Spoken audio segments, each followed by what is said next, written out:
Start. देखो note से देखते हैं। सबसे पहले पेज नंबर 2 टॉप पे विंडो ड्रेसिंग लिखा हुआ है, ठीक है। इसका मतलब समझते हैं। विंडो ड्रेसिंग एक तरीके से आप फ्रॉड कर रहे हो। क्या जो आपकी फाइनेंशियल स्टेटमेंट है वो ट्रू एंड फेयर नहीं है, उसमें आपने बहुत सारी चीजें दिखावटी कर रखी है। मैंने आपको कल बताया था कि हमें चेक करना है कि जो एंट्रीज कर रखी हैं वो सिर्फ एंट्री तो नहीं है। तो अगर वो ऐसा है तो दैट मींस विंडो ड्रेसिंग है। आपका एक बुक प्रॉफिट है और एक एक्चुअल प्रॉफिट है। बुक प्रॉफिट ज्यादा है, एक्चुअली कुछ है ही नहीं आपके पास, ठीक है ना। कंडीशन आपकी वर्स्ट है बट आप दिखावटी ज्यादा कर रहे हो। यानी कंपनी ने सब कुछ कैसे कर रखा है, सब कुछ शो ऑफ टाइप में कर रखा है। फाइनेंशियली कंपनी के पास कुछ है नहीं, दैट इज विंडो ड्रेसिंग। तो मीनिंग क्या लिखा है देखो, if the financial statement shows picture which is better than real position, it is said that accounts are window dressed. If the financial position show picture which is better than the real position, real कुछ और है, अब आपने उसको better दिखा रखा है जबकि ऐसा है नहीं, दैट इज विंडो ड्रेस है। तो ऐसा नहीं करना आपको। उसके बाद मैंने डिफरेंस दिया है आपको एरर और फ्रॉड में। We are discuss in the last session. Error but obvious है, गलतियों से गलतियां हो जाती हैं, एक्सेप्टेबल है ना। अकाउंटेंट का गलती करना एक टास्क है। बट फ्रॉड गलतियों का इंटेंशनल है। आप कह सकते हो गलती से हो गया, बट फ्रॉड का मतलब होता है errors which is made by intentionally, ठीक है ना। आप कह रहे हो कि मैंने ये फिक्स एसेट्स की एंट्री गलती से कर दी। फिक्स एसेट की एंट्री गलती से नहीं हो सकती। खर्चों में कोई वाउचर एक्स्ट्रा हो सकता है, कोई अमाउंट गलत हो सकता है, लेकिन आप ऐसे कैसे बोलते हो मैंने एक बिल्डिंग परचेस करके एंट्री कर दी, गलती से हो गई। कहां 50 लाख का बिल बिल्डिंग और कहां 100 रुपए का एक्सपेंस है, 2000 का एक्सपेंस। तो ये फ्रॉड है। आगे फिर हमने टाइप्स ऑफ ऑडिट डिस्कस किया था, ठीक है। टाइप्स ऑफ, नीचे स्क्रॉल करते जाओ, पेज नंबर 4 पे आओ, स्क्रॉल करते जाओ मेरे साथ साथ। मैं आ चुका हूं पेज नंबर 4 जिसमें हेडिंग है types of audit. Continuous audit आ गया, देखा आपने। कंटिन्यूस ऑडिट क्या है, बैंकों में इसका क्या नाम है, कॉन्करेंट ऑडिट। और कंटिन्यूस ऑडिट एक तरीके से वही है जो ऐसी इतनी बड़ी कंपनी है कि उसमें 12 महीना 7 दिन ऑडिट चलती रहती है, इतनी ज्यादा ट्रांजेक्शन है, तो उसमें ज्यादा अच्छा है कंपनी के लिए। फ्रॉड एंड एरर के चांसेस बहुत कम है, ठीक है। ये कंपनी की स्वेच्छा के ऊपर है। कंपनी चाहे तो अपनी कंटिन्यूस ऑडिट करा सकती है, अलग से एक सीए हायर कर ले कि वो क्या करता रहेगा, कंटिन्यूसली ऑडिट ही करता रहेगा। चाहे वो बैंक की ऑडिट हो, कैश की ऑडिट हो, डेटर्स की हो, क्रेडिटर्स की हो, पेबल्स की हो, रिसीवर्स की हो, इन्वेस्टमेंट की हो, एक्सपेंडिचर्स की हो, इनकम की हो, किसी भी एक टॉपिक पे वो आपकी ऑडिट करता रहेगा। स्क्रॉल करते रहो नीचे। फिर आता है final audit and periodic audit. Next page पे देखो, स्क्रॉल करते रहो मेरे साथ। Final audit and periodical audit मिला, पेज नंबर 5 पे, ये बीच में। फाइनल ऑडिट या पीरियोडिकल, देखो जो लिस्टेड कंपनीज होती हैं उनको पता है क्वार्टरली फाइनेंशियल स्टेटमेंट देने पड़ते हैं। लिस्टेड कंपनी जो होती है वो एनुअली वेट नहीं करते सब शेयर होल्डर उनका। सेबी ने बोल रखा है कि आपको शेयर होल्डर्स को क्वार्टरली डेटा प्रेजेंट करना है। क्वार्टरली बोले तो इन एवरी 3 मंथ। तो उन 3 महीने में उनको ऑडिट भी क्वार्टरली कम से कम कराना पड़ेगा। तो पीरियोडिसिटी जो है कैसे हो रही है, एक तो एनुअल ऑडिट हो रही है, इसको हम स्टैट्यूटरी ऑडिट बोल रहे हैं, और ये जो ऑडिट हो रही है कौन सी है, पीरियोडिक ऑडिट हो रही है। 3 महीने की ऑडिट, छमाही ऑडिट, तिमाही ऑडिट, है ना, सालाना ऑडिट, ठीक है। तो ऑडिट का मतलब कोई ऐसा नहीं है कि आप चेकिंग कराने का एक पीरियड फिक्स करो। आप उसको एक कंटिन्यूअस बेसिस पे भी रख सकते हो, या मंथ एंड पे कर सकते हो, या वीक एंड पे कर सकते हो। तो बैंक में जब हम बैंक ऑडिट पढ़ते हैं तो उसमें फोर्टनाइट यूज होता है। फोर्टनाइट मतलब 14वें दिन। हाँ वैसे तो महीने में 30 दिन होते हैं, बट हम 15 नहीं लेते, हम 14th डे लेते हैं। तो इन एवरी 14th डे को हम ऑडिट करते हैं बैंक में कि बैंकों ने सीआरआर, एसएलआर, है ना, ये सब मेंटेन कर रखे हैं नहीं कर रखे, जो आरबीआई की गाइडलाइंस, ठीक है। स्क्रॉल करो, करते रहो स्क्रॉल। स्टैच्यूटरी आ गया, देखो पेज नंबर 6 पे सबसे लास्ट में स्टैट्यूटरी ऑडिट, ठीक है। इसे मैंने देखो लिखा हुआ है, क्या लिखा है, an audit which is mandatory under any law is called statutory audit. किसी भी लॉ में आपके लिए जबरदस्ती लिखा हुआ है, या तो कंपनी हो आप तो कंपनी लॉ में लिखा होगा, या बैंक हो आप तो बैंकिंग लॉ में लिखा होगा, इंश्योरेंस हो आप तो इंश्योरेंस एक्ट में लिखा होगा, है ना, बिजली कंपनी हो तो इलेक्ट्रिसिटी लॉ में लिखा होगा। जो भी लॉ आपको गवर्न करता है वहां लिखा होगा, तो आपको स्टैट्यूटरी ऑडिट करानी है। स्क्रॉल कीजिए नीचे। अब देखिए बैलेंस शीट ऑडिट है, पेज नंबर 8 पे देखिए। बैलेंस शीट ऑडिट मिला। अच्छा देखो एक कॉन्सेप्ट होता है जॉइंट ऑडिट का, एक कंसेप्ट है जॉइंट ऑडिट। एक प्रकार की ऑडिट नहीं है, एक काम के तरीके की जॉइंट ऑडिट है। मान लीजिए रिलायंस कंपनी है, अब रिलायंस कंपनी बहुत बड़ी है, तो रिलायंस कंपनी की ऑडिट कोई एक सीए फर्म नहीं कर सकती। मैं क्या बोल रहा हूं, सीए मतलब रिलायंस कंपनी की ऐसा इतनी बड़ी कंपनी है, इतने उसके ब्रांचेस, इतने नेटवर्क्स हैं, इतने उसके सेगमेंट्स हैं कि एक सीए फर्म काम नहीं कर सकता, तो जॉइंट ऑडिट मिलती है उनको। तो मतलब ऑडिट रिपोर्ट जो होगी फिर वो 3-4 सीए साइन करेंगे और वो काम को बांट लेंगे। ठीक है, जैसे मान लो क्रिटिकल केस है, सपोज कोई नेताजी बीमार पड़ गए, अब नेताजी बीमार पड़ जाएंगे तो सारा पैसा न्यौछावर कर दिया जाएगा उनके ऊपर, उनकी जान बचानी है, तो कोई एक डॉक्टर नहीं देखता उनको, उनको एक मल्टीपल डॉक्टर स्पेशलिस्ट होते हैं वो ट्रीट करते हैं ताकि कोई कमी ना रह जाए। तो ऐसे कोई बड़ी कंपनी की ऑडिट एक सीए फर्म न लेके मल्टीपल सीए फर्म्स करती है, फिर रिपोर्ट इशू करती है कि हमने ये चेक किया, उसने ये चेक किया। तो एक पार्ट की भी ऑडिट हम कर सकते हैं। जैसे मान लीजिए मेरे पास रिलायंस की ऑडिट आई और मैंने बैलेंस शीट को पकड़ लिया, मैंने बैलेंस शीट चेक करी है, एक सीए ने क्या चेक किया, कैश फ्लो चेक किया, एक ने पीएनएल चेक किया, या बैलेंस शीट में भी एक सीए कह रहा है मैंने लायबिलिटीज चेक करी और दूसरा कह रहा है मैंने असेट्स चेक किए, मैंने लायबिलिटीज वेरीफाई करी, मैंने असेट्स वेरीफाई किए। ठीक है, तो बैलेंस शीट ऑडिट मतलब क्या हुआ, ये कोई टाइप्स ऑफ ऑडिट नहीं है, मैंने एक आइटम की ऑडिट करी है, तो डेफिनेटली बैलेंस शीट ऑडिट मतलब मैंने सारी लायबिलिटीज, मैंने सारे एसेट्स को एक एक करके वेरीफाई किया।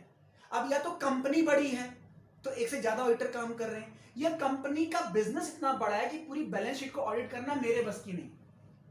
ठीक है, जैसे हम सिंपली पढ़ते हैं, जैसे मान लो हम पढ़ते हैं बैलेंस शीट में होता है लैंड बिल्डिंग, कहने को तो बड़ा सिंपल है, बट सोचो कोई ऐसी कंपनी है जिसके 1000 लैंड्स एंड बिल्डिंग है, या 15-20 लोकेशन पे उसकी प्लांटर मशीनरी है, तो this is not possible for me to reach each and everywhere.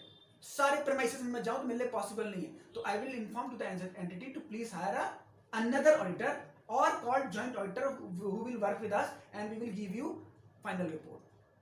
तो उससे काम भी अच्छा होगा और एंटिटी को भी अच्छा लगेगा, काम मिलके किया गया और मल्टीपल सीए ने किया, जैसे मैंने आपको रोगी वाला केस बताया। क्लियर है, balance sheet audit clear. Scroll down कीजिए, नेक्स्ट आइए पेज 9 पे बीच में देखिए ऑडिट वर्किंग पेपर मिला। अब ये ऑडिट वर्किंग पेपर क्या है, जिस तरीके से आप स्कूल लाइफ में प्रोजेक्ट फाइल बनाते हो और प्रोजेक्ट फाइल आपकी स्कूल में सबमिट होती है, या जिस तरीके से आप कोचिंग पढ़ते हो तो रजिस्टर मेंटेन करते हो, उसमें होमवर्क करते हो, फिर अपने पेरेंट्स को दिखाते हो, किसी को बोलते हो कि मैंने पढ़ाई की, तो ऐसे सीए को बोला गया है कि आप भी वर्किंग पेपर बनाओ। बिना वर्किंग पेपर के आप कैसे किसी की ऑडिट कर सकते हो? एक डॉक्टर के पास भी रिकॉर्ड तो होना चाहिए ना उसके पेशेंट का, बिना रिपोर्ट के, बिना प्रिस्क्रिप्शन के, बिना उसका फोरग्राउंड बैकग्राउंड देखे आप मेडिसिन कैसे लिख सकते हो, कैसे बोल सकते हो कि सही है और गलत है? तो audit working papers are necessary to be maintain by a CA and audit working papers are the property of client. किसकी प्रॉपर्टी है वो? क्लाइंट की, अगर वो मांगना चाहे तो। अब ऑडिट वर्किंग पेपर दो टाइप के होते हैं, एक काम करूंगा और तुम्हें दे दूंगा, एक काम करूंगा और तुम्हारे मतलब का नहीं है, मैं रखूंगा, वो तुम्हारे मतलब का नहीं। जैसे मान लीजिए मैंने बैलेंस शीट चेक करी है और बैलेंस शीट में आपके असेट्स एंड लायबिलिटी कितनी क्या वैल्यू है, वो मैंने वर्किंग तो मैंने करी, but you can also ask from me, मैं आपको उसको दूंगा। ठीक है ना, ऑडिट रिपोर्ट है, मैंने पूरे ऑडिट करी, लेकिन रिपोर्ट किसके लिए दिया? आपके लिए दिया, तो आपको दे दूंगा। तो ऑडिट वर्किंग पेपर जो है मेरे भी है और आपके भी, डिपेंड करता है उसमें नेचर ऑफ वर्क कौन सा किया गया। ठीक है, ये मैंने फिर आपको पढ़ा दिया था, देखो types of audit report next page पे है, 10 पे बताया था ना, क्लीन और अनमॉडिफाइड रिपोर्ट। क्वालिफाइड मैंने 3 बताए थे, disclaimer of opinion, adverse report, और एक क्या बताया था, क्वालिफाइड रिपोर्ट। ठीक है, ये नोट्स में बड़ी मेहनत की गई है, तो आप इसको पढ़ना, और बीकॉम वगैरह में भी है ये ऑडिट सब्जेक्ट, तो वहां हेल्पफुल होगा। इंटरनल कंट्रोल पे स्क्रॉल करते जाओ, नेक्स्ट चैप्टर, 3rd चैप्टर आ गया, इंटरनल कंट्रोल। ये मैंने आपको बताया था कि अपने बिजनेस को कंट्रोल करने के लिए, अपने बिजनेस को आपने इफेक्टिव बनाने के लिए कुछ इंटरनल कंट्रोल लगाए होंगे। जैसे इस इंस्टीट्यूट में इंटरनल कंट्रोल क्या है? इस इंस्टीट्यूट में इंटरनल कंट्रोल ये है कि 2-2 गेट लगे हैं फ्रंट पे, हमने मतलब कोई कमी नहीं छोड़ी कि यहाँ चोरी हो जाए। पहले यहाँ सिर्फ लकड़ी का गेट लगा था, तो हमें रिस्क लगा, तो हमने एक बाहर से एक और लॉक लगा दिया, यानी इंटरनल कंट्रोल हमने जानबूझ के स्ट्रॉन्ग कर रखे। अगर हम चाहें तो इंटरनल कंट्रोल यहाँ पे और कर सकते हैं, यहाँ पे सीसीटीवी इंस्टॉल कर सकते हैं। अगर हम चाहें तो यहाँ पे क्या कर सकते हैं, सिक्योरिटी गार्ड रख सकते हैं। अगर हम चाहें तो यहाँ पे क्या कर सकते हैं, किसी बच्चे को जिम्मेदारी दे सकते हैं कि आप इसकी टेक केयर करना, टीचर के अलावा। तो इंटरनल कंट्रोल वो है जिससे आप अपने एसेट्स का सेफगार्ड करते हो, क्योंकि फ्रॉड एंड एरर जो है ज्यादातर तब होते हैं जब आपका इंटरनल कंट्रोल वीक होता है। ठीक है ना। जैसे मान लीजिए आपका इन्वेंट्री है, अब आपका इन्वेंट्री है तो कभी आपने देखा होगा ये जो तुगलकाबाद में फैक्ट्रीज हैं, जब एम्प्लॉय निकलते हैं उनकी चेकिंग होती है। कभी आप नोटिस करो ये जो धागा काटने वाले जो बैटरी हैं तो ऐसे हाथ ऊपर करते हैं, उनकी चेकिंग होती है जेब में। तो पार्ट ऑफ इंटरनल कंट्रोल है कि भाई आदमी जो है गलतियों का पुतला है, कोई एक कैंची रख ली या एक धागे की रील रख ली। धागे की रील कहने के लिए तो एक है, लेकिन अगर 100 एम्प्लॉय 100 रील निकल गई तो नुकसान है कंपनी का। तो हमने इंटरनल चेक ये लगा लिया कि एक 10,000 का एक लड़का रख लिया और उसको बोला तुम क्या करना, जब ये चाय पीने जाएं, जब ये लंच के लिए जाएं, जब ये घर के जाएं तो आप एक बार चेकिंग कर लेना। तो इंटरनल कंट्रोल इसे लगाते हैं ताकि हमारे यहाँ पे फ्रॉड ना हो। जैसे हमारी इन्वेंट्री है, मान लो इन्वेंट्री हमारी बहुत महंगी है, जैसे ज्वेलरी की शॉप है सोचो। अब ज्वेलरी वाले के लिए तो सोना क्या है, स्टॉक है, इन्वेंट्री है, और हमारे लिए वो एसेट है। तो उसकी अगर इन्वेंट्री 1-1 ग्राम भी चोरी होगी उसके एम्प्लॉय द्वारा तो एक दिन उसका खराब हो जाए, खत्म हो जाएगा उसका स्टॉक। तो वहाँ इंटरनल कंट्रोल जरूरी है। तो जितने भी ज्वेलरी की शॉप है देखना बिना सीसीटीवी की होंगी नहीं, चाहे वो मतलब 10 फीट की दुकान क्यों ना, मतलब 10 स्क्वायर फीट की। एक सीसीटीवी कंट्रोल क्या करता है, इंटरनल कंट्रोल। ठीक है, स्क्रॉल डाउन। एक आया पेज 12 पे इंटरनल चेक। इंटरनल कंट्रोल समझ गए। इंटरनल चेक क्या है, उन्हीं कंट्रोल को मैंने ऐसे बना रखा है कि उसकी गलती वो पकड़ लेगा, राइट, उसकी गलती वो पकड़ लेगा। जैसे आपका जो टैली सॉफ्टवेयर है वो इंटरनली चेक्ड है कि अगर आप लेजर गलत खोलोगे तो बैलेंस शीट में गलती पता चल जाएगी आपने लेजर गलत खोला है, या अगर आपने एंट्री गलत की है तो सीए पकड़ लेगा कि आपने एंट्री गलत की है, लेजर सही खोला है। समझ रहे हो आप। तो इंटरनल चेक ऐसा प्रोसेस है जिसके थ्रू हम एक स्टाफ की गलती को दूसरे पे हैंड ओवर कर देते हैं कि तेरे पास जब आएगी तो फिल्टर कर लियो। तो डिपार्टमेंट्स में हमने क्या बना रखा है, इंटरनल चेक बना रखा है। इसकी मीनिंग देखते हैं एक बार। Internal check is the part of whole internal control. It is one of the tool of achieving control by properly arranging the activities of the all the member within the organization. कौन क्या कर रहा है trace हो जाएगा। ठीक है, scroll down. Internal audit मैंने आपको बता दी थी। इंटरनल ऑडिट 2013 एक्ट में आई है, कहीं कहीं कंपलसरी है और कहीं कहीं लिमिट दी गई है। कंपलसरी कहाँ है, अगर आप लिस्टेड कंपनी हो तो इंटरनल ऑडिट जरूरी है, ठीक है ना, चाहे अपने एम्प्लॉय से करवा लो चाहे बाहर से सीए ले आओ। लेकिन कुछ लिमिट बनाई गई है, अगर आप नहीं भी हो लिस्टेड कंपनी तो फिर पब्लिक कंपनी को बोला गया है, उसकी लिमिट है 25, 50, 100, 200। 25, 50, 100, 200। 25 लाख है, 25 करोड़ 25 लाख, 25 करोड़ 25 लाख, 100 करोड़ 25 लाख, 25 लाख ही होगा। तो 25, 50, 100, 200 ऐसी लिमिट है। तो 25 लाख से अगर आपके लोन्स ज्यादा हैं, अगर आपने दिए हैं तो 50 लाख से ज्यादा है अगर आपकी बोरिंग, तो 100 करोड़ से ज्यादा क्या है आपके प्रॉफिट, और फिर 200 करोड़ से ज्यादा टर्नओवर है। मतलब एक एक आइटम बोले गए हैं, अगर वो लिमिट को टच कर जाते हैं तो आप कोई एक इंटरनल ऑडिटर रख लो, आपका काम बहुत बड़ा है। चारों नहीं, कोई एक भी टच हो जाता है तो ठीक है। स्क्रॉल डाउन करो, स्क्रॉल डाउन करते रहो। वाउचिंग आएगा एक चैप्टर 5 15 पेज से, this is very very important. Page 16, हाँ, वाउचिंग, वाउचिंग एंड वेरिफिकेशन। ठीक है, देखिए जब आप किसी सीए फर्म में काम करेंगे तो सीए फर्म में जैसे मान लीजिए आप सीए कर रहे हैं तो इंटर्नशिप में आपसे छोटे मोटे काम एज अ सीए कराए जाते हैं। पहले तो आप एज अकाउंटेंट ही काम करते हो, चाहे सीए करो या मत करो।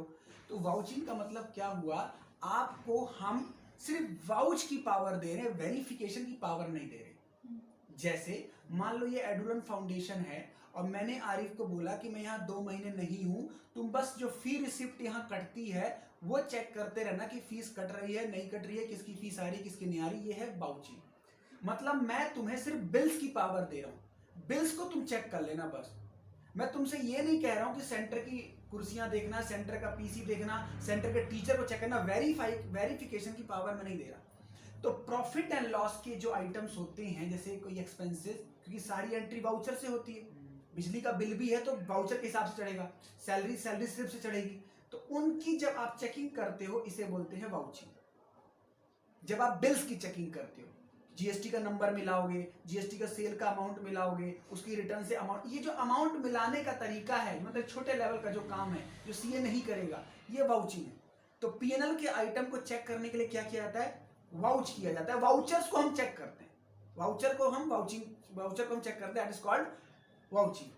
बट जो बैलेंस शीट है उसके जो आइटम्स हैं उनको जब हम चेक करते हैं, तो चेक में क्या क्या चेक करते हैं, whether fix assets exist, whether fix asset properly valued, whether entities having ownership और नॉट। तो ये वेरिफिकेशन का पॉइंट है, ये सीए ही चेक कर पाया, क्योंकि आपको कंपनी राइट नहीं देगी। बैलेंस शीट में एसेट है तो क्या वो एक्चुअली में एसेट है या नहीं है, जो बैलेंस शीट में उसका प्राइस दिखाया है क्या मार्केट में वैल्यू है या नहीं है, अगर मार्केट में वैल्यू कम ज्यादा है तो प्रोविजन दिखाया है या नहीं दिखाया है, क्या उसके पास, कंपनी के पास मालिकाना हक है या नहीं है। तो ये वेरिफिकेशन के पॉइंट्स है। वेरिफिकेशन किसकी होती है, असेट्स एंड लायबिलिटीज की। स्क्रॉल डाउन,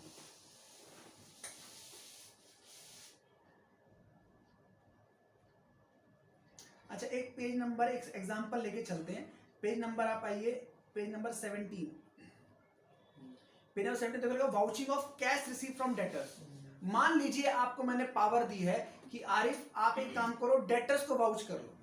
तो डेटर्स के लिए हम कुछ एग्जांपल देख रहे हैं, क्या क्या चीजें आपको चाहिए to vouch the accuracy of debtors. पहले आप मांगोगे कैश बुक। कैश बुक क्यों मांगोगे, जिन डेटर की सेल कैश में हुई होगी उनका रिकॉर्ड कहां होगा, कैश बुक में, वहां से चेक हो जाएगा। फिर क्या मांगोगे, पेमेंट टर्म्स। हर कंपनी में या हर बिजनेस में पेमेंट टर्म्स होती है। जैसे मान लो उधार जब बिकता है सामान तो पेमेंट टर्म्स होती है, 1 महीना, 2 महीना, 3 महीना। हम कस्टमर को बिल के पीछे लिख देते हैं कि आप 30 दिन में पेमेंट दे दें, उसके बाद नहीं तो लेट फीस लेंगे हम। तो हमें प्रॉपर जानकारी चाहिए वाउचिंग के टाइम पे कि कौन सा डेटा टाइमली दे रहा है, कौन सा लेट दे रहा है, लेट वालों से पेनल्टी रिसीव हो रही है नहीं रही, वो कहां चेक होगा, पेमेंट टर्म्स पे जाकर। फिर दूसरा आप मांगोगे counterfoil of receipt issued. ये क्या है, जब कोई डेटर पैसा देता है तो उसको हम रिसिप्ट भी देते हैं कि आपका ड्यू क्लियर हो गया। एक तो होता है बिल, जब आपने सेल किया बिल दिया, फिर बिल के बाद उसकी पेमेंट का भी हम स्लिप देंगे उसको कि यस आपने पूरी पेमेंट कर दी। तो दोनों का अमाउंट क्या होना चाहिए, टैली होना चाहिए। ठीक है, जैसे मान लीजिए मैं आपकी जब फी स्लिप काटता हूं तो कार्बन लगाता हूं। कार्बन लगाने का मतलब क्या है, वो दोनों कॉपी सेम ही होनी चाहिए। ऐसा ना हो मैंने स्लिप जो काटी उसमें अलग अमाउंट है, आपको जी एक कॉपी दी अलग है। तो यहाँ पे हम क्रॉस चेक कर रहे हैं कि जो आपका बिल था उसके अगेंस्ट आपकी पेमेंट पूरी आई है या नहीं आई। स्पेशल टर्म्स कोई होगा तो पेन स्लिप है, ये स्लिप नहीं है। पेन स्लिप क्या होता है, जैसे बैंक में कभी जाते हैं तो पेन स्लिप वगैरह भरते हैं। इसी तरीके से कस्टमर क्या करता है, बड़े बड़े ऑर्गेनाइजेशन में मान लीजिए उसका आउटस्टैंडिंग बैलेंस 1 लाख रुपए है। अब वो कह रहा है भैया मैं सारा तो नहीं दे पाऊंगा, लेकिन मैं आज आपकी दुकान आया, ऐसा करो 10,000 का पेन स्लिप ले लो, मतलब 10,000 इसमें से काट लो और मुझे 10,000 पे स्लिप दो कि मैंने टोटल में से इतना दिया, ये अपने रिकॉर्ड में रख लो। तो कई डेटर क्या करते हैं, आपको टुकड़ों में देते हैं। जैसे मान लो कई बार ऐसा जनरल स्टोर में हम महीना सामान लेते हैं और फिर अचानक बोलता है मेरा कितना हुआ, तो बोलता है मेरा आपका 800 हो गया। अरे 800 हो गया, ऐसा करो 500 काट लो। तो ये पेन स्लिप के, तो मैंने 500 आपको काट दिया, पूरा बिल नहीं चुकाया, pen slip. Next is verification. Verification पे आइए।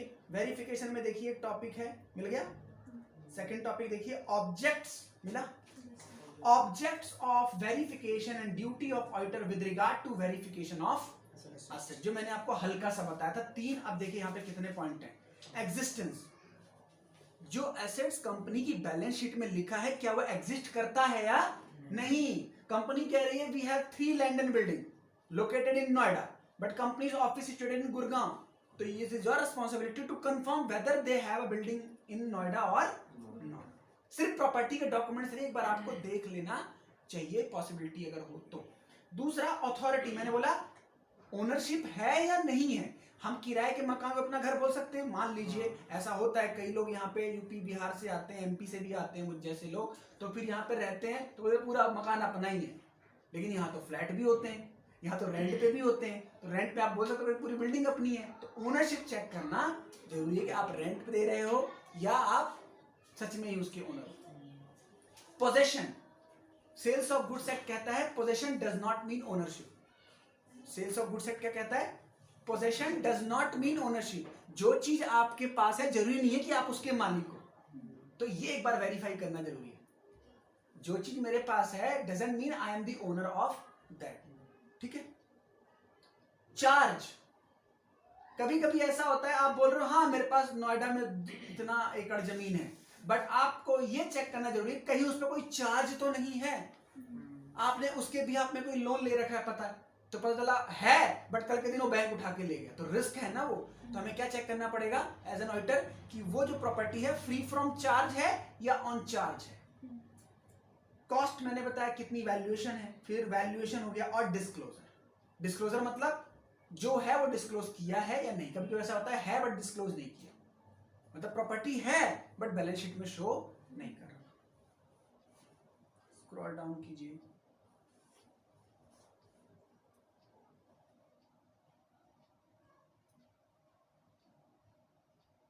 अब एक पेज नंबर पे आइए, एक हम वेरिफिकेशन कर रहे हैं, वेरिफिकेशन ऑफ लायबिलिटीज करते हैं। पेज नंबर 20 पे आइए, मिड में टॉपिक है, देखिए verification of loans and borings. मिला आपको? लोन्स एंड बोरिंग हेडिंग है, मिला? अब देखिए बहुत अच्छा पॉइंट है। किसी भी कंपनी के बैलेंस शीट में लोन्स एंड बोरिंग हमें मिल गया, कंपनी ने लोन लिया दिया है, मुझे चेक करना है। अब आप बताओ क्या क्या चीजें चेक करोगे आप बिना इसको देखे? किसी पर्सन पे लायबिलिटी अगर लोन की है तो क्या क्या उसकी बुक में आता जाता होगा? लोन आया होगा, पहला लोन आया होगा, कोई इंस्टॉलमेंट पे करी होगी, फिर इंस्टॉलमेंट जा रही होंगी, नहीं वो तो अलग हो गया। आपने लोन ले लिया, अब क्या होगा 5 साल के बीच तक? 5 साल के लिए लोन लिया आपने, अब क्या चलेगा उस दौरान? इंस्टॉलमेंट जाएंगी। इंस्टॉलमेंट में 2 चीजें जाती है, प्रिंसिपल और एक इंटरेस्ट। इंस्टॉलमेंट का मतलब होता है प्रिंसिपल जाता है, एक्स्ट्रा कुछ जाता है। प्रिंसिपल का अलग ट्रीटमेंट होता है, इंटरेस्ट का अलग। अकाउंट्स ऐसा बोलता है, प्रिंसिपल में माइनस होगा और इंटरेस्ट पीनल में जाएगा। ठीक है। लेट अगर पे करोगे इंस्टॉलमेंट तो कुछ पेनल्टी इंटरेस्ट अलग से जा रहा होगा। ठीक है ना, फिर फोन आते हैं रिकवरी वगैरह वालों के। और अगर ड्यूरिंग द ईयर कोई लोन रीपे कर दिया तो अलग से होगा। इससे होता है पार्टली रीपे कर दिया, 5 लाख का लोन था, मैंने बैंक को बोला 2.5 लाख में पे कर रहा हूँ, मैं आगे नहीं खींचूंगा इसको, वो भी हो सकता है। तो कुछ ऐसे आइटम हम चेक कर रहे हैं। तो देखो क्या कर रहे हैं हम लोग, बोरिंग पावर। सबसे पहली बात, सबसे पहले एंटिटी की हम बोरिंग पावर चेक कर रहे हैं कि क्या उसके पास बोरिंग पावर है। अब आप बोलोगे पावर कौन रोक देगा? पावर बैंक ही रोक देता है। जैसे मान लीजिए आपने एक बैंक से लोन लिया हो, तो दूसरे बैंक से लोन लेने की पावर नहीं आपका जब तक आपको चुकाना दो। लेकिन लोग क्या करते हैं, उसको हाइड कर लेते हैं। ये नहीं सिखाते। क्रेडिट स्कोर मार्केट में चलता है, आपका फ्रॉड का कितना वो है, आपकी रिपेमेंट कैपेसिटी कितनी है। तो क्या कंपनी के पास बोरिंग पावर है? अगर है तो लोन लेना ठीक है, नहीं है तो कैसे ले लिया लोन? फिर वही वो वाला केस हो जाएगा ना जो मैंने कल बताया था, ICICI वाला। ऑलरेडी 10 लोन है और आप वाइफ के बैंक से ले लिया, अब जीजू के उसका मैनेजर वहां बैंक में वहां से लोन ले लिया, तो कंपनी के फ्रॉड होते कैसे हैं या बैंक डूबता कैसे है? उसकी पावर चेक की नहीं, लोन पे लोन दिए जा रहे हो। और फिर वही बात केस हो जाएगा किसका, जो उसका हुआ ना PNB बैंक वाला, क्या था वो उसका पर्सन का नाम, नीरव मोदी वाला, है ना। नीरव मोदी वाला केस हो जाएगा कि आप जब उसकी पेमेंट नहीं जा रही तो क्यों उसको दिए जा रहे हो LOC लेटर ऑफ क्रेडिट दिए जा रहे हैं कि हम पे कर देंगे, हम पे कर देंगे, हम पे कर देंगे। वो पहले से पे ही नहीं कर रहा कुछ। स्टैच्यूटरी रिजोल्यूशन का मतलब क्या होता है? रिजोल्यूशन मतलब प्रस्ताव पास होना चाहिए। कंपनी लोन लेने के लिए अधिकार दे रहे हैं, कौन दे रहे हैं? शेयर होल्डर्स, कि हाँ कंपनी इतने का लोन ले ले, रिजोल्यूशन कहीं पास हुआ होगा मीटिंग में। उसके बाद स्टैच्यूटरी प्रोविजन वही है जो लॉ को लेकर के कंप्लाई करते हैं। जब एक एग्रीमेंट साइन होता है तो बैंक अपनी टर्म्स एंड कंडीशन देता है, हमें भी देता है, कंपनी को भी देता होगा, तो वो कंप्लाई है या नहीं है। अग्रीमेंट ऑफ लोन क्या है? अकाउंटिंग प्रिंसिपल वो कर रहा है नहीं कर रहा। प्रोविजन ऑफ इंटरेस्ट क्या है? जो इंस्टॉलमेंट जा रही है उसमें उसका इंटरेस्ट का ट्रीटमेंट एंटिटी कैसे कर रही है। डिस्क्लोजर इन बैलेंस शीट में कहां दिखा रखा है, नॉन करंट लायबिलिटी या करंट लायबिलिटी। लोन कहां जाएगा? Non current liability. लोन में इंटरेस्ट पार्ट कहां जाएगा?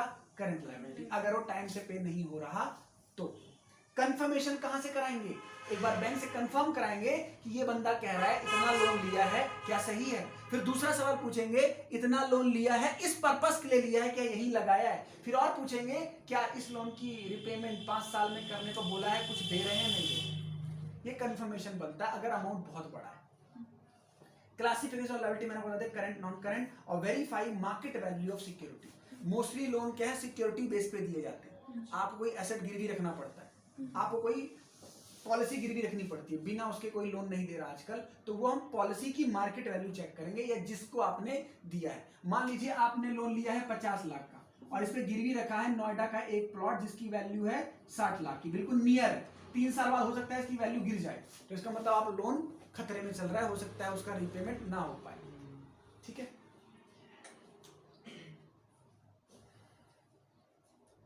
एक टॉपिक है contingent liability,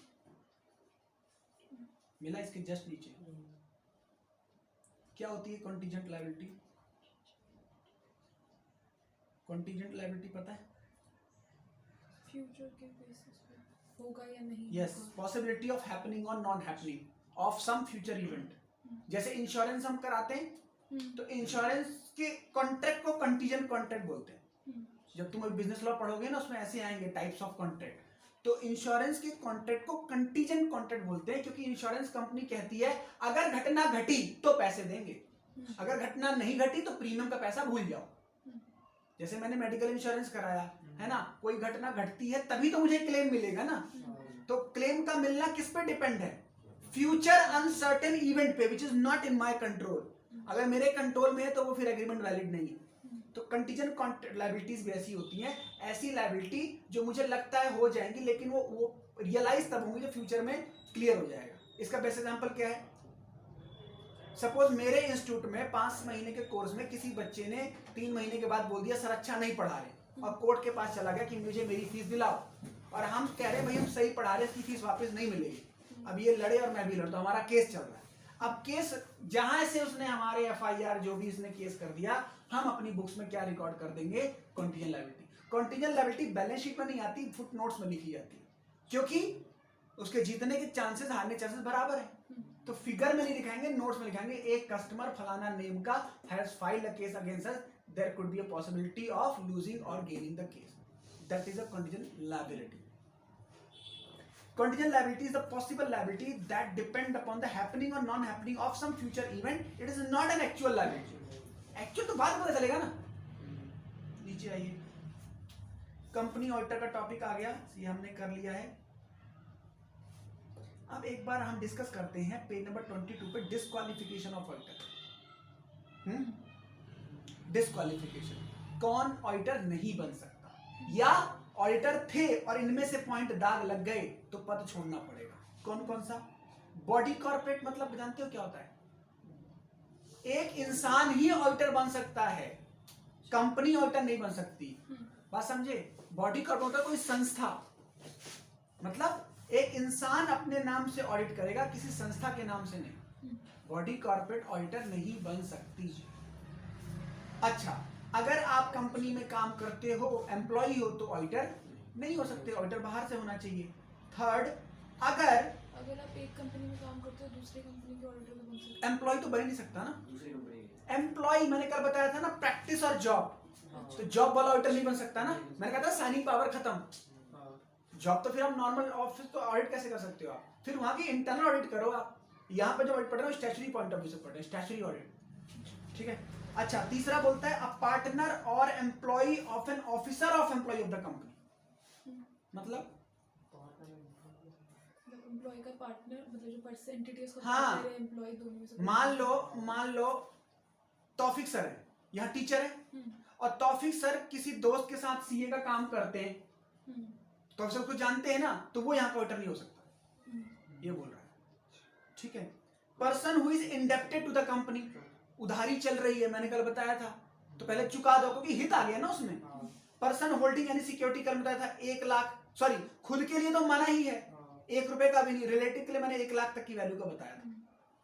person convicted of the fraud, मैंने बताया था वो बॉम्बे ब्लास्ट वाला।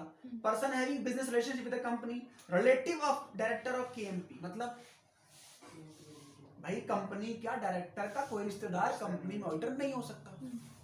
Person who is full time employment, वही वाले घूम फिर के आगे नौकरी करते तो ऑडिटर नहीं हो सकते। ये एज पॉइंट में केएमपी वाला, केएमपी तो ज्यादातर तो ऑडिटर वही होता है जो हम पर्सनली जानते हैं। वही तो मैंने बताया, प्रैक्टिकली थोड़ा सा अलग है, लेकिन वैसे बोला जाता है कि आप रिलेशन को ऑडिटर मत रखो, लेकिन ऐसा काम ही नहीं मिल पाएगा ना। तो वैसे बोला जाता है रिलेटेड पार्टी से या तो ट्रांजेक्शन भी मना है।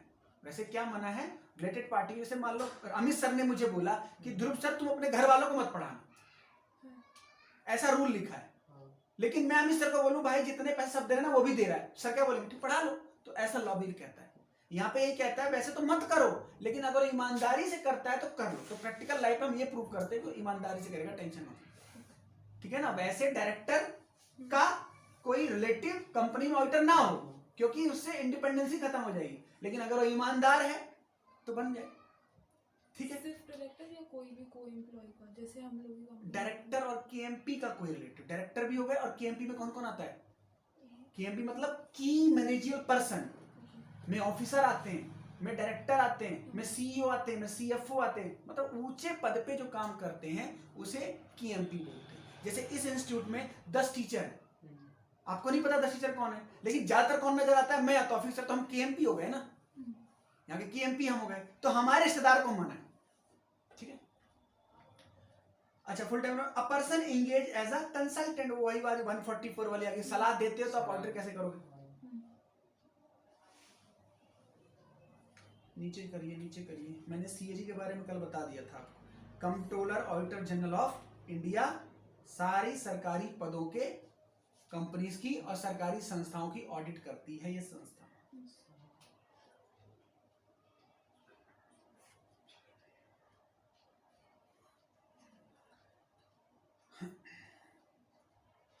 और देखिए नीचे देखो, एक होता है चेकिंग करने का तरीका। जैसे मान लो सीए आपके ऑफिस में आया, आपने 12 महीने की अकाउंटिंग करी है, 12 महीने के बिल हैं आपके उसमें, और 12 महीने में यानी आपके पास 30 दिन इंटू 12 की ट्रांजेक्शन है। मान लो एक दिन में 100 बिल चढ़ते थे आपके, तो बहुत सारे बिल हैं, तो मेरे लिए इम्पॉसिबल है एक एक बिल चेक करना। या कोई बहुत ही नया सीए होगा, नया नया बना होगा, तो वो पूरे बिल देख लेगा, ठीक है ना, लेकिन इम्पॉसिबल है, ठीक है। तो वहां पे आती है क्या? Selection methods.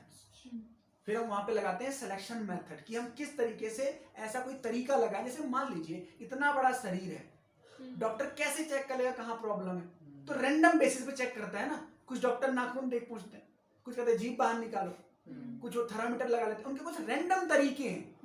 जबकि ऐसा है नहीं कि जीभ देख क्या पूरा मर्ज पता चल जाएगा। मर्ज तो कहीं भी हो सकता है ना, सीटी स्कैन से भी होता है, एमआरआई से भी होता है, बहुत सारे तरीके होते हैं, ठीक है ना, अल्ट्रासाउंड से भी होता है, एक्सरे से भी होता है, ठीक है। तो हम क्या कर रहे हैं? रैंडम सैंपलिंग लगा रहे हैं। तो मैं वो बता रहा हूं आपको कितने प्रकार के रैंडम लगाए। एक तो रैंडम होती है, एक सिस्टमेटिक होती है, एक मॉनिटरी होती है, एक हैप्पीजार्ट होता है, एक ब्लॉक होता है। अब रैंडम का मतलब क्या होता है? सिंपल तुक्का। सिंपल तुक्का मतलब जो घर वाले लगाते, सिर दर्द हो रहा है, ठंडा पानी पी लिया, तेरे को ठंड लग गई, ये है रैंडम सैंपलिंग। मतलब तजुर्बे के बेस पे बोल दिया रैंडम सैंपलिंग। जैसे ऐसा कोरोना चल रहा है, खांसी है, डॉक्टर को दिखा लो, कोरोना हो सकता है तुमको। रैंडम सैंपलिंग एक तो ये हो गया। एक होता है सिस्टमैटिक। सिस्टमैटिक मतलब उसमें थोड़ा थोड़ा लॉजिक है, सीए है, एक्सपीरियंस बहुत है उसको, तो सिस्टमैटिक सैंपलिंग करेगा। जैसे अब वो जानता है कि महीने के लास्ट में भीड़ ज्यादा होती है, अकाउंटिंग की क्लोजिंग टाइम में गलती होने के चांसेस ज्यादा होते हैं, तो क्या करेगा? महीने के लास्ट के बिल दे दो मुझे, मैं वहां चेक करूंगा। उसे कौन सा दिमाग लगाया? सिस्टमैटिक सैंपलिंग लगाया, ठीक है। मुझे हर महीने के एंडिंग के सारे बिल दे दो, मैं चेक कर लूंगा, बाकी मान लूंगा सारा सही। एक है मॉनेटरी यूनिट, मतलब मैंने टर्म फिक्स कर ली, क्या तुम्हारे बिल 100 रुपए के भी कटते हैं, 500 भी कटते हैं, 1000 20,000 का भी कटता है, तो तुम ऐसा करो मुझे 1000 रुपए के ऊपर सारे बिल दे दो, बाकी छोटी मोटी गलतियां इग्नोर करो। मैंने क्या सेट कर लिया? मॉनेटरी लिमिट सेट कर ली, ठीक है। जैसे डॉक्टर कह रहा है बुखार है, कोई बात, जुकाम है, कोई बात, खांसी है, कोई बात नहीं, दस्त है, कोई बात नहीं, गले में खराश है, आप तो दिक्कत है, वो सारे सिम्टम है, आप आरटीपीसीआर करा लो, है ना। तो मतलब वो देख रहा है कितना ज्यादा मॉनेटरी लिमिट है, ठीक है। अच्छा, एक होता है हैप्पीजार्ट। हैप्पीजार्ट मतलब आप कोई ऐसा सैंपल लगा रहे हो जिसमें आप रैंडम भी फिक्स कर रहे हो प्लस उसमें सिस्टमैटिक भी फिक्स कर रहे हो। जैसे पहले तो रैंडम बोला, क्या बोला? ये 21 ये वाली तारीख के बिल दे दो, और मार्च एंड के तो दे ही दो। ये हैप्पीजार्ड का मतलब एक तो मैंने वो भी लगा दिया, कौन सा वाला, सिस्टमेटिक, और एक रैंडम वाला फिक्स कर रहा हूं, समझ गए ना आप, क्योंकि मंथ एंड पे तो दिमाग लगा ही दिया। फिर मैंने बोला एक काम करना, और दिवाली किस दिन थी, उस दिन कौन सा खर्चा था, उस दिन के सारे बिल दे दो। मुझे डाउट है कि उस दिन कोई गलत हो गया होगा। ये हो गया हमारे पास रैंडम सेल। रोक दो इसको 2 मिनट। जब बैंक ऑडिट करने जाते हैं तो एक बहुत बड़ा एलिमेंट होता है एनपीए। ठीक, क्या होता है एनपीए, नॉन परफॉर्मिंग असेट्स। ठीक है, क्या होता है नॉन परफॉर्मिंग एसेट? बैंकों का सबसे बड़ा काम क्या होता है, लैंडिंग एंड डिपॉजिट्स। बैंक का काम ही क्या है, उधार देना और उधार लेना। मेरे पास पैसे हैं, मैंने सेविंग अकाउंट खुलवा रखा है, मैं हर महीने बैंक में 10-20 हजार रुपए जमा कर देता हूं, तो बैंक मुझसे क्या कर रहा है, डिपॉजिट्स ले रहा है। और बैंक हर दिन जो बिजनेसमैन आते हैं उनको लाखों का लोन देता रहता है, पैसे तो मेरे ही हैं। तो एनपीए किसके एंगल से है, जिसको लोन दिया है उसके लिए चेक करना पड़ता है एनपीए की कैलकुलेशन, जो आरबीआई ने बता रखी है हर बैंक को, कि आपको अपने डेटर्स को, कस्टमर को क्लासिफाई करना है किस कैटेगरी में। एनपीए की कई क्लासिफिकेशन है, कैसे, एक तो स्टैंडर्ड, एक सब स्टैंडर्ड। स्टैंडर्ड का मतलब है कस्टमर ठीक है, दे रहा है टाइमली, और सब स्टैंडर्ड की क्लासिफिकेशन है, क्या, नहीं दे रहा 1 साल हो गए, नहीं दे रहा 3 साल हो गए, नहीं दे रहा 3 साल से ज्यादा हो गए, तो वो एक पूरी कैटेगरी बनाई गई है। तो बैंक ऑडिट में सबसे बड़ा जो ट्रिकी पॉइंट होता है, जो एक्सपर्ट लोग चेक करते हैं, वो क्या करते हैं, एनपीए की प्रोविजनिंग नॉर्म्स। वरना क्या होता है, बैंक क्या गलती कर रहा है, एनपीए हो रहा है लेकिन वो अपने रिलेटिव की वजह से उसको एनपीए नहीं दिखा रहा, और लोन पे लोन दिए जा रहे हैं, मतलब 3 लोन ऑलरेडी पेंडिंग है, 4था लोन भी सैंक्शन कर दिया। समझ रहे हो? तो एनपीए चेक करना बैंक ऑडिट में एक बहुत बड़ा टास्क होता है, नॉन परफॉर्मिंग असेट्स, कि आपका जो डेटर है वो किस फ्रीक्वेंसी से आपको पेमेंट कर रहा है, वो प्रिंसिपल के हिसाब से पे कर रहा है या नहीं कर रहा। ठीक है,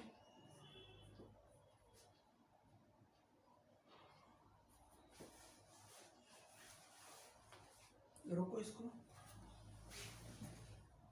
इसको तो हेडिंग इतना लिख लेना कि कहीं दिमाग में ना भूल जाएगा कि ये भी पढ़ाया था। Inherent risk, control risk, detection risk. Inherent risk, control risk, detection risk, ये क्या है, ये सीए को बोला गया है कि ये आपको ध्यान रखना है। जब आप ऑडिट पे जाते हो तो ये रिस्क है, किसको समझाना है, ऑडिटर को, किसके ऊपर, एंटिटी के ऊपर। देखो क्या, इनहेरेंट रिस्क, इनहेरेंट रिस्क का मतलब है ऑडिट हो ही नहीं सकता कि पूरी हो जाए, कुछ ना कुछ चीजें छूट ही जाएंगी, क्योंकि पूरे साल तो ऑडिट करी नहीं, पूरे साल तो काम हुआ है ना। तो जब भी हम एक गिलास पानी पीते हैं, चाहे कितना ही फिल्टर कर ले, उसमें बैक्टीरियाज हैं, इनहेरेंट रिस्क है। ठीक है ना, हम चाहे कितने लेयर मास्क लगा ले, बैक्टीरिया एयर में है, वो जाएंगे, वो हमारी बॉडी पर डिपेंड करता है कि हम कैसे रिएक्ट करते हैं। इनहेरेंट रिस्क, ऑडिटिंग में गलती होने के चांस हैं, इनहेरेंट रिस्क। डिटेक्शन रिस्क क्या है, गलती थी, पकड़ सकते थे, आपने पकड़ी नहीं, गलती थी इनहेरेंट की वजह से, गलती पकड़ सकते थे, डिटेक्ट नहीं कर पाए आप, तो वहां पे आपको सतर्क रहना है कि मैनेजमेंट आपको कहीं जगह पागल बनाएगा, आप डिटेक्ट नहीं कर पाओगे। जैसे ऑडिट पे जाओगे, जैसी कुछ बिल मांगोगे तो आपको वो बोलेंगे, आप सर ये खा लो, सर आपके लिए कॉफी ले आए, सर आपके घर में सब ठीक है, सर आप थोड़ा कमजोर हो गए हो, तो डिटेक्शन का रिस्क है वहां पे, समझ गए आप। तो डिटेक्ट करने में आपको प्रॉब्लम हो सकती है, तो वहां पे आपको ध्यान देना।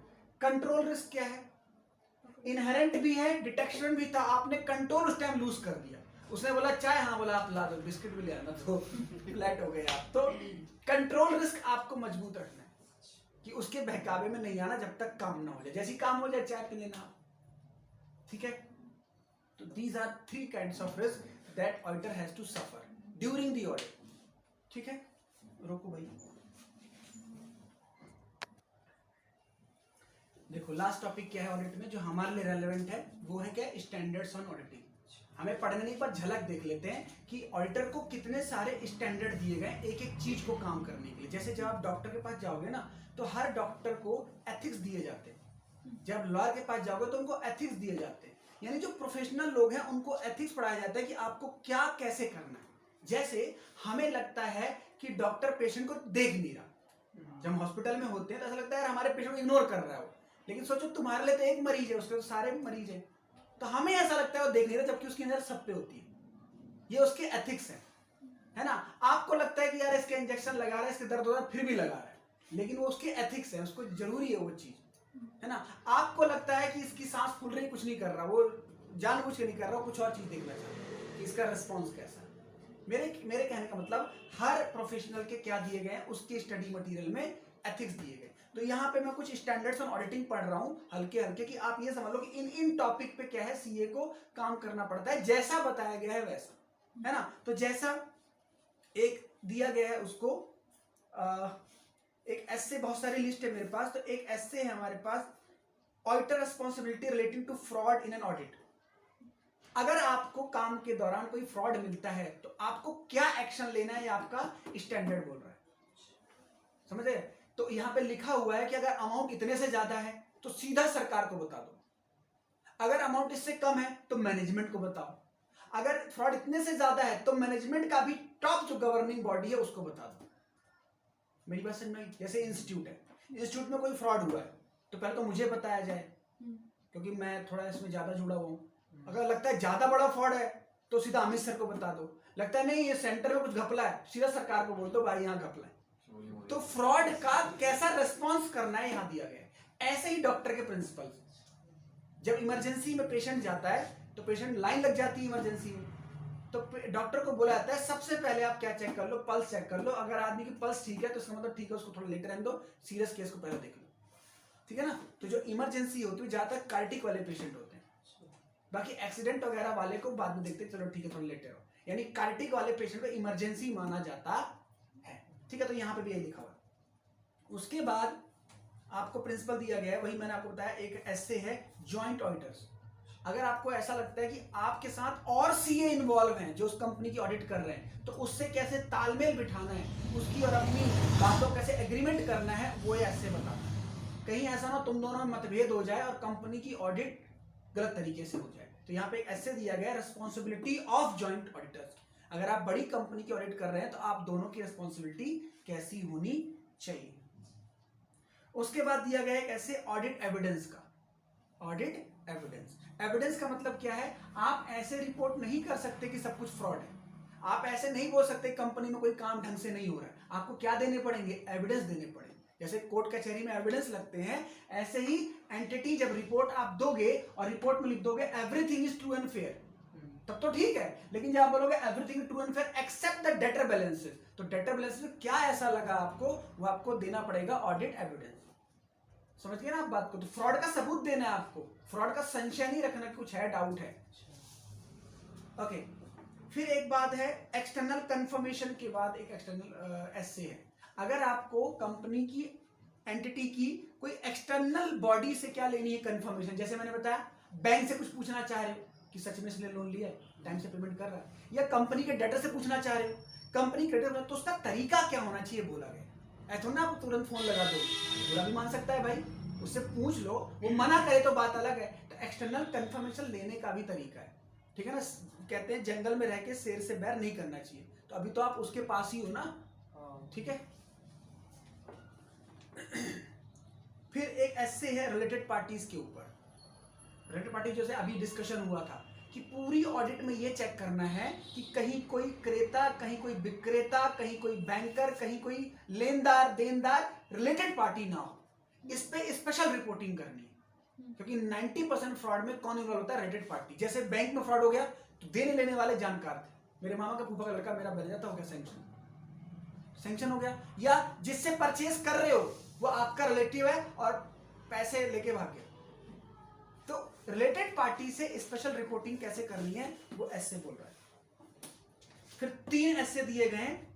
अगर आप दूसरे ऑडिटर की हेल्प ले रहे हो, अगर आप इंटरनल ऑडिटर की हेल्प ले रहे हो, 2 ऑडिटर होते हैं ना, इंटरनल और स्टैट्यूटरी, तो तो आप तो स्टैचुरी हो, पूरा ऑडिट किसके ऊपर है, स्टैचुरी के ऊपर। लेकिन अगर आपको लगता है कि मुझे किसकी मदद लेनी है, इंटरनल ऑडिट पूरे साल रहा है, तो उससे कैसे कम्युनिकेट करना है, कैसे उससे काम लोगे। और एक दिया गया है ऑडिटर्स एक्सपर्ट। आप किस में एक्सपर्ट हो, आपको बोला गया है आप अकाउंट्स, फाइनेंस, टैक्स के एक्सपर्ट हो, लेकिन एक्चुरियल साइंस की नॉलेज आपको नहीं है, इंजीनियरिंग की नॉलेज आपको नहीं है, आर्किटेक्ट की नॉलेज आपको नहीं है, ठीक है ना। तो अगर उनकी हेल्प लेनी पड़ी तो कैसे बात संवाद होगा, वो ऐसे बोलते हैं, ठीक है। फिर इसके बाद ऐसे बोलता है कि जब रिपोर्ट करोगे, जब रिपोर्ट फॉर्म करोगे तो क्या क्या चीजें आपको देखनी है। रिपोर्ट का फॉर्मेट दिया गया है, तो फॉर्मेट हर सीए कॉपी करता है, वही मतलब उसी फॉर्मेट में रिपोर्टिंग करनी। जैसे लेटर हम पढ़ते हैं ना स्कूल में, पहले बॉडी, फिर सैल्यूटेशन, फिर बॉडी ऑफ लेटर, फिर थैंकिंग यू, योर ओबीडिएंटली, ऐसे रिपोर्ट का भी फॉर्मेट दिया गया है। ये नहीं हर सीए अपनी लैंग्वेज में रिपोर्ट दिए जा रहा है, बॉडी ऑफ लेटर सेम है, ठीक है।